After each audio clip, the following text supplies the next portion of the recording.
കൂത്തുപറമ്പ് വീക്കോ പ്രസിന്റെ സഹകരണ school market കൂത്തുപറമ്പിൽ പ്രവർത്തനം ആരംഭിച്ചു. കൂത്തുപറമ്പ് ബ്ലോക്ക് പഞ്ചായത്ത് പ്രസിഡന്റ് മുഹമ്മദ് ഫായിസ് അരുൾ ഉദ്ഘാടനം ചെയ്തു. കണ്ണൂർ റോഡിൽ ഗ്രാമ ബേക്കറിക്ക് സമീപമാണ് സ്കൂൾ മാർക്കറ്റ് ആരംഭിച്ചിരിക്കുന്നത്. കൂത്തുപറമ്പ് കേന്ദ്രീകരിച്ചുകൊണ്ടുള്ള ഏറ്റവും പ്രധാനപ്പെട്ട ഒരു സഹകരണ പ്രസ്ഥാനമായിട്ട് വളർന്നിട്ടുണ്ട്.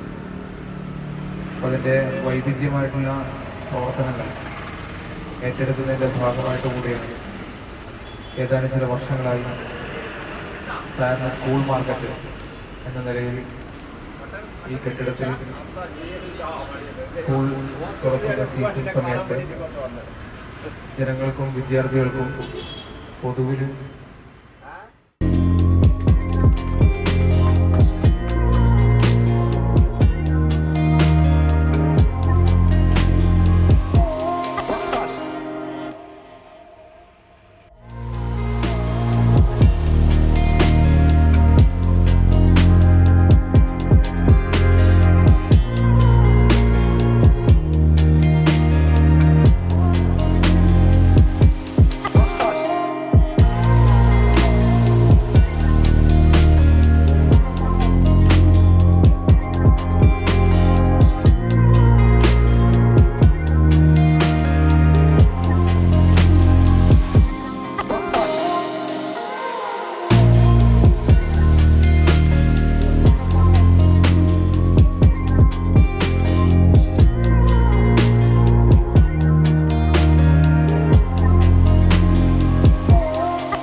കെ വി പ്രേമൻ അധ്യക്ഷനായി. ഒ പി മനൂപ് ആദ്യ വിൽപ്പന ഏറ്റുവാങ്ങി. P Pavithran, M Sukumaran, K Rakesh, K Nimisha തുടങ്ങിയവർ സംസാരിച്ചു. ബാഗുകൾ, കുടകൾ, നോട്ട് ബുക്കുകൾ എന്നിവ മിതമായ നിരക്കിൽ ഇവിടെ ലഭ്യമാണ്. കൂടാതെ വാട്ടർ ബോട്ടിലുകൾ, ലഞ്ച് ബോക്സുകൾ, പേന, പെൻസിൽ, ഇൻസ്ട്രുമെന്റ് ബോക്സുകൾ തുടങ്ങി എല്ലാ പ്രമുഖ കമ്പനികളുടെയും സ്കൂൾ പഠനോപകരണങ്ങളുടെ വിപുലമായ ശേഖരം ഇവിടെ ഒരുക്കിയിട്ടുണ്ട്. ഗ്രാമിക ന്യൂസ്, കൂത്തുപറമ്പ്.